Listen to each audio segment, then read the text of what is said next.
السلام علیکم، کیسے ہیں آپ سب دوست؟ امید ہے انشاءاللہ ٹھیک ہوں گے۔ سفر ہو چکا ہے شروع دوسرے دن کا، بہت لمبا چوڑا سفر جو کہ تھا کوٹ سے ہم نے شروع کیا تھا۔ تو ہم بھاگتے بھگاتے بہترین یہ روڈ چیک کریں آپ، کتنی پیاری۔ اور کبھی آپ سعودیہ گئے ہوں تو وہاں پہ آپ کو دور دور تک وادی نظر نہیں آتی، پہاڑ نظر آتے ہیں۔ تو باغم باغ کرتے ہم پہنچے جی گلگت کو ہم نے کر دیا اسکپ۔ یہاں جسٹ ہم نے بنائی ہے ایک ویڈیو تاکہ پروف ہو کہ ہم گلگت گئے تھے۔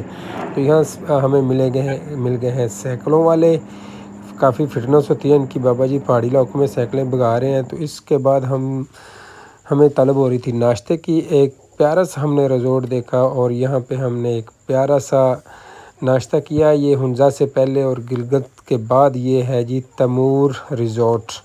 بڑا پیارا ناشتہ کرنے کے بعد چائے پی لی ہے، تھکن اتار کے سفر شروع کر دیا ہے۔ خوبصورت وادیاں، بلند و بالا پہاڑ آسمانوں سے بات کرتے ہوئے آپ دیکھ سکتے ہیں۔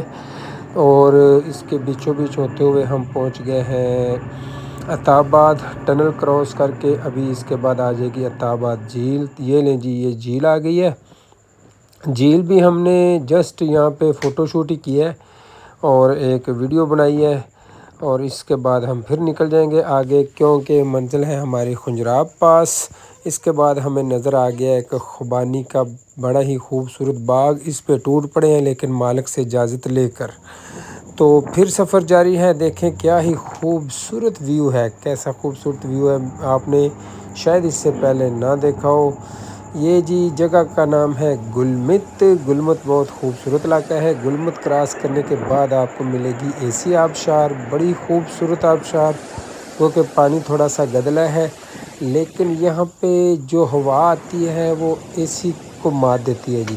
تو ساتھ ساتھ جو بھی چشمے اور نالے آبشاریں آ رہی ہیں وہ گرتی جا رہی ہیں اس کے اندر، دریائے سندھ کے اندر گر کے اس کے قد کو بڑھا رہی ہیں جی۔ وہاں میں نے سوچا کہ میں بھی چھوٹی سی اپنی ایک ویڈیو بنا لوں اے سی آبشار کے اوپر۔ تو اس کے بعد دنیا کے خوبصورت ترین پہاڑ مجھے تو یہ لگ رہے ہیں، کیونکہ ایک تو یہ خشک ہیں، ان کے اوپر پڑی ہوتی ہے برف، اور ان کی چوٹیاں بڑی لاجواب ہے، نوکدار چوٹیاں۔